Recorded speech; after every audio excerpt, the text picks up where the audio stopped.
Okay, so this set has quite a bit of number analysis with it.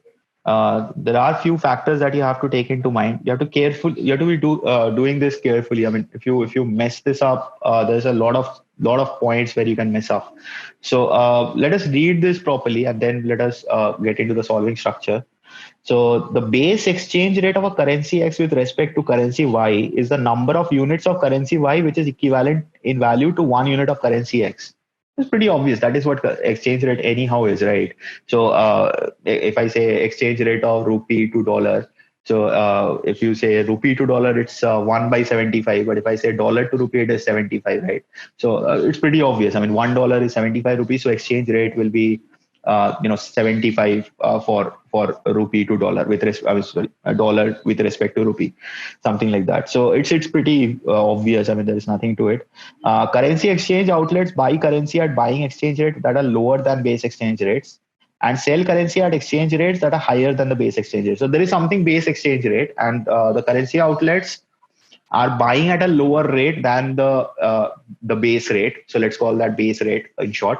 And when they're selling it at a rate that are higher than the base rate. So there is a comparison with that base rate. So we'll come to that as we encounter it. Uh, Next, it says a currency exchange outlet uses the local currency L to buy and sell three international currency A, B, and C. Okay, so there are three international currency ABC. So they're using the local currency L to buy or sell these international currencies, but does not exchange one international currency directly with the other. So you cannot exchange A and B between themselves. If a customer comes and tries to get B from A, you cannot do that. You have to first get or sell the A to get L, get that local currency L, and using that L you have to buy that B, something like that. So it's a two-step process instead of one-step process. Great, no problem. But does not exchange one. Yeah, so that's it for this point, right? Now it says the base exchange rate. So there's base rates of ABC with respect to LR in this ratio: 100 is to 120 is to 1. Okay, so let me just start allotting that. So we have this ABC. Let me write a base rate. Now this is in the ratio. Uh, Let me indicate that with some variables. If that is not required, I'll eliminate that later on. But as of now, let me use a variable. So I'm just writing 100L, 120L, and 1L. So these are the base rates, right? I can just simply write L, right? You'll understand it's 1L anyhow. So we have these exchange rates: 100L, 120L, and L. Now, buying exchange rates of each of ABC with respect to L are 5% below the current. So as it says, so buying rate. So we have the buying rate of these currencies that are 5% below. So this will be 95L. 10% is 12, 5% will be 6. So 114L, 95%. Just 1 second. This is I don't like, but that's fine as of now. Let me do that only. And by the way, one thing before I get into this is also in this above ratio, right? Because everything we're reducing by 5%, so the ratio doesn't change. So this might actually be good that we have taken these variables, because otherwise everywhere I have to write that same ratio: 100 is to 120 is to 100 is to 1.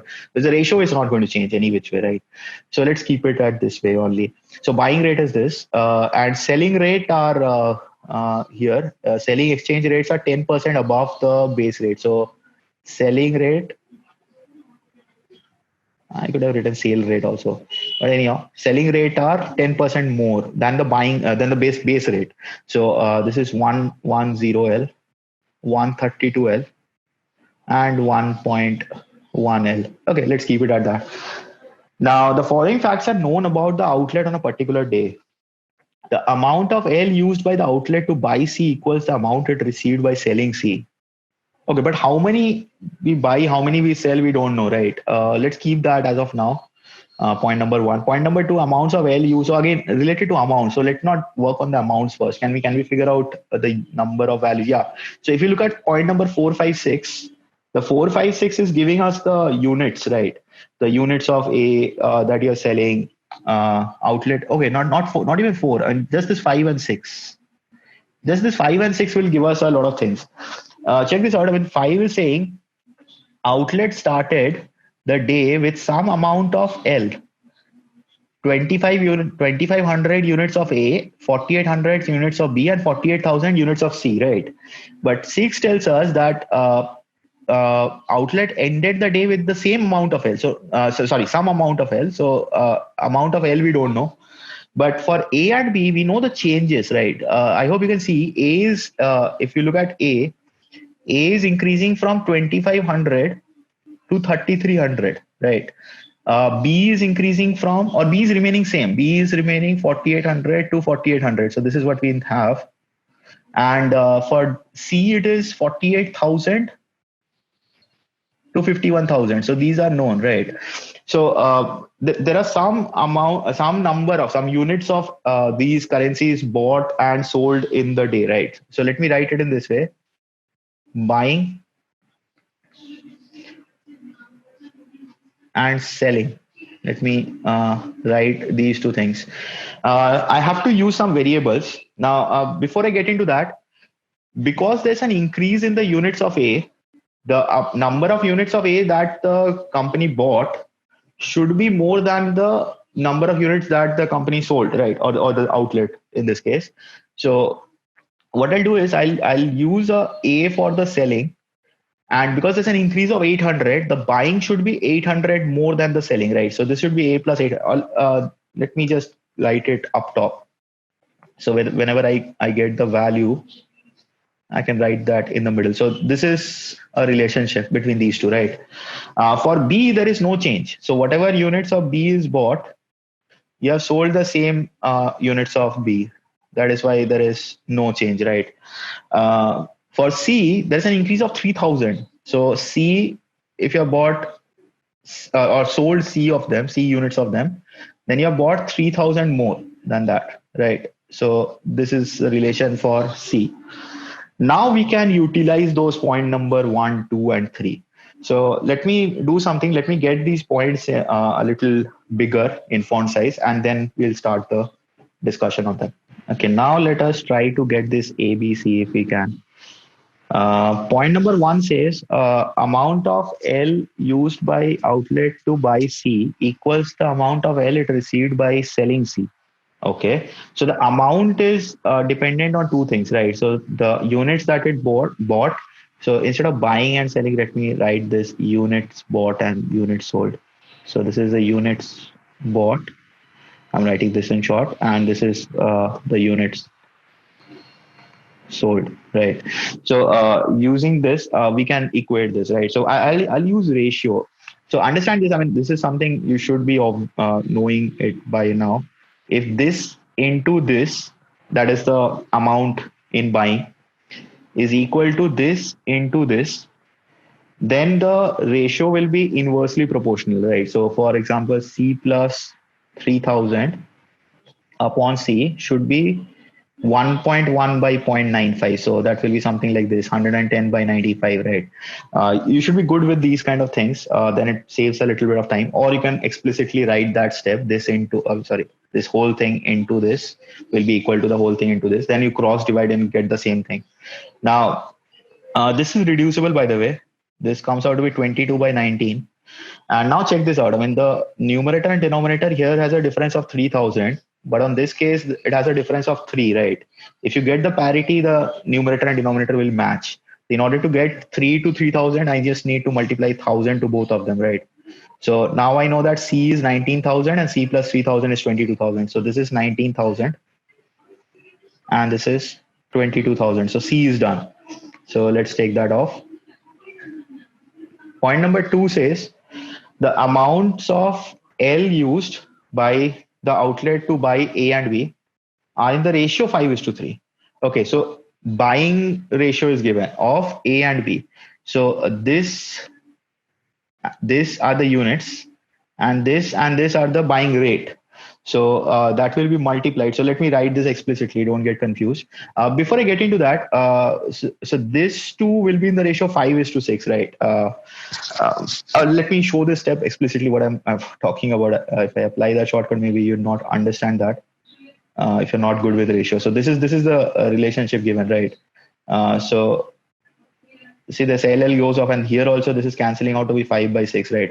So this is what I was talking about. I can simply multiply this ratio into this ratio to get the overall ratio of the amount spent. So if you can do that mentally, you can write this step straight away. 5 into A plus 800 upon 6B, that is equal to 5/3. So this is given to us. You can reduce it from here also.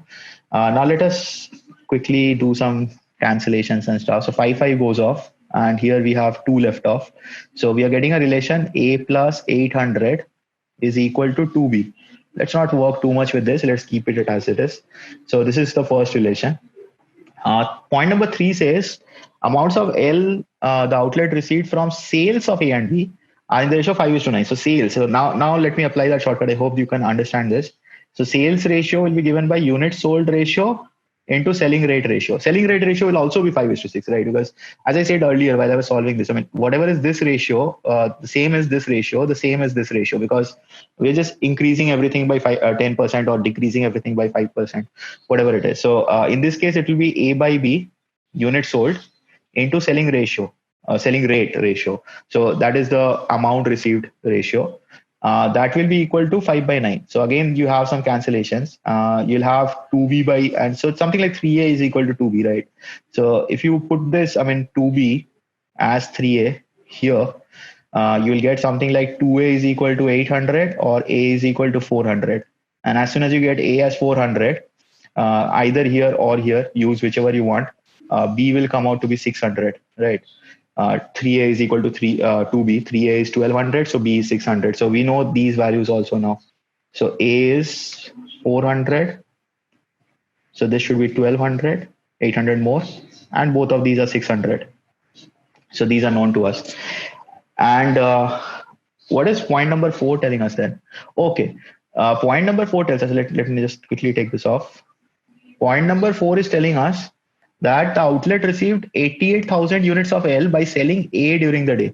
Now, if you check this out, according to these numbers itself, I mean, if you think about the numbers as these only, so if I had L as 1, that is what I meant to say, the unit received or the amount received will be 400 units into 110 as the rate.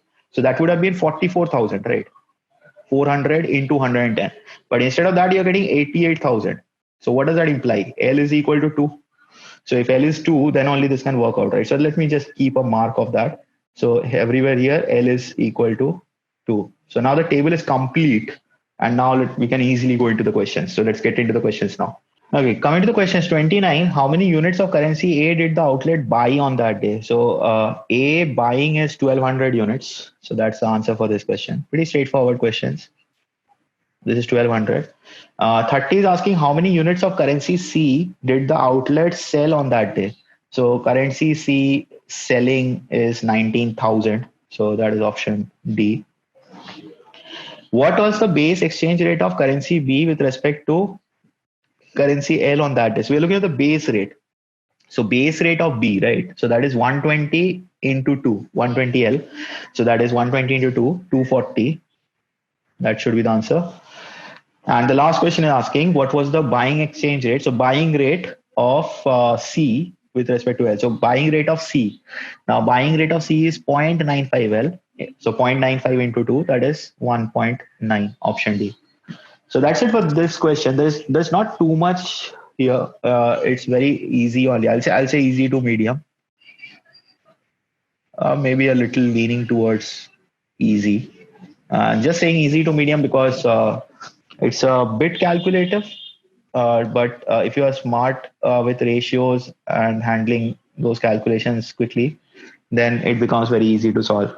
So ideally, this is again ideal time. Some of you might have taken more than this time, but then ideally this should be 6 to 8 minutes. This set should be solved in 6 to 8 minutes. So all the times that we are mentioning in the analysis is when you are comfortable with those kind of sets and you choose that correctly. So ideal time should be this much. Then you can analyze it properly whether you have missed out some information which was crucial or not. So go back, check the solution again, and you'll understand what was the important point that you missed out. So that's it for this set. Hope you had fun understanding this and going through the solution. Thank you.